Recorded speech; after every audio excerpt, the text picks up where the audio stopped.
Friends, இந்த வீடியோவில் நம்ம காமராஜர் கிட்ட இருந்த 5 பண்புகளை பற்றி தான் பார்க்க போகிறோம். அதனால் வீடியோவை லைக் பண்ணுங்கள், ஷேர் பண்ணுங்கள், சப்ஸ்கிரைப் பண்ணுங்கள். சரி, வாங்க வீடியோக்குள்ளே போகலாம்.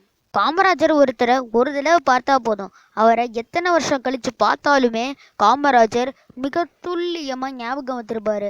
ஏன்னா அவர்கிட்ட அந்த அளவுக்கு ஞாபக சக்தி இருந்தது. ரெண்டாவது பண்பு என்னன்னா, காமராஜர் பேசும்போது அவர் அமருங்கள், உட்காருங்கள், மகிழ்ச்சி, நன்றி அப்படின்னு அழகு தமிழில் தான் பேசுவாராம். காமராஜரோட ஆட்சி இந்தியாவில் வந்ததுக்கப்புறம் மற்ற மாநிலங்களுக்கு முன்னோடியாக இருக்குது அப்படின்னு குடியரசுத் தலைவர் ராஜேந்திர பிரசாத் சொல்லியிருக்கிறாரு.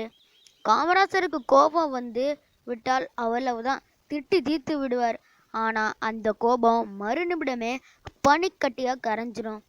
தமிழ்நாட்டில் எந்த ஊரை பற்றி அவர்கிட்ட கேட்டாலும் அந்த ஊரில் உள்ள தியாகிகள், அது மட்டும் இல்லை, அந்த ஊரை பற்றிய விவரங்கள் எல்லாத்தையுமே துல்லியமாக சொல்லிடுவார்.